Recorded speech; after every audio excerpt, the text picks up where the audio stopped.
Hey class, how's it going? I apologize, I'm actually in a Starbucks bathroom. Not really sure if that's appropriate, but as I mentioned in my intro speech, I am on the road, and this is honestly the best I could get to. There's a ton of people out there, and there's music playing, so I thought, it's the best I can do. To do that, or I'll sit in my car, but it said to stand up. So here I am. Anyways, so this week we did the Johari window. So on my window, in my first section, the known to self, known to everyone else window, I put that I am positive. I have a positive, super positive mindset. I think it's one of my greatest strengths. I've definitely built it over the years, and it keeps me happy and proactive in moments where you need to be those things. So in challenging times when you need to stay positive, like when I'm on the road and I don't have a house that I can stand up in. I got this Starbucks bathroom, and then moving down to, I know myself, but other people may not know about me, is that I'm actually an overthinker, and I overthink everything I do so much. I have a bit of anxiety, and one of my sisters,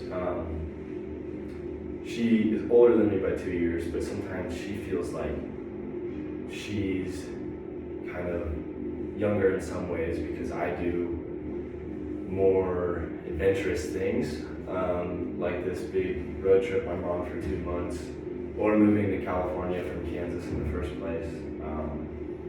And she gets down on herself about that, and what she doesn't realize is that I am just as much of an overthinker as her.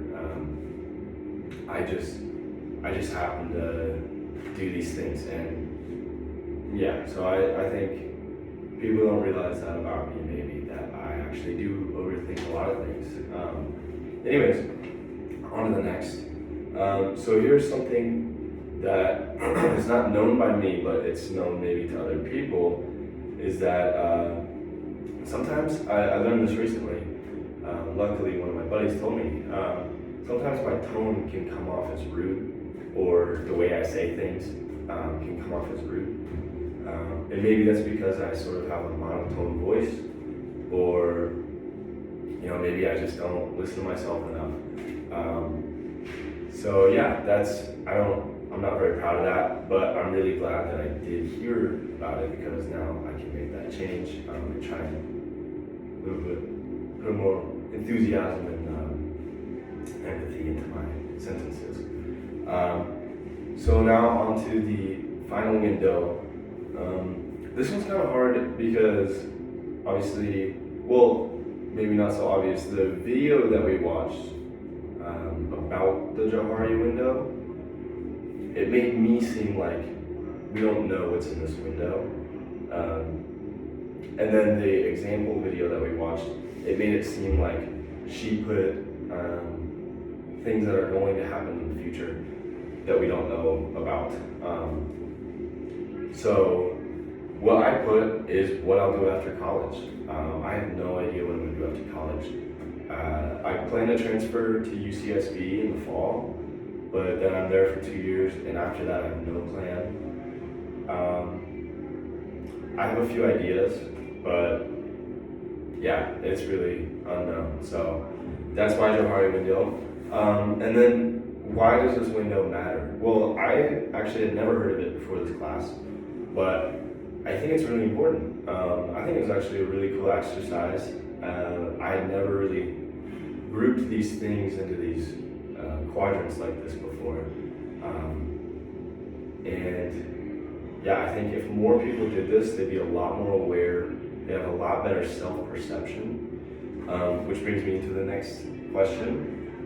What does it have to do with perception? Well, exactly what I just said. It can help you understand your self-perception a lot better. make your self-perception more accurate, I guess is a better way to put that. And if you help other people with their Johari window, it can help you to figure out your perceptions of each other. So what's the value? I think the value is it brings a lot of knowing to your perception of yourself and other people. It brings a lot of that to your life. And it really breaks down different perspectives of you and whoever maybe you're helping with their window. So yeah, I think it was awesome. Thanks for watching, and I'll see you next week.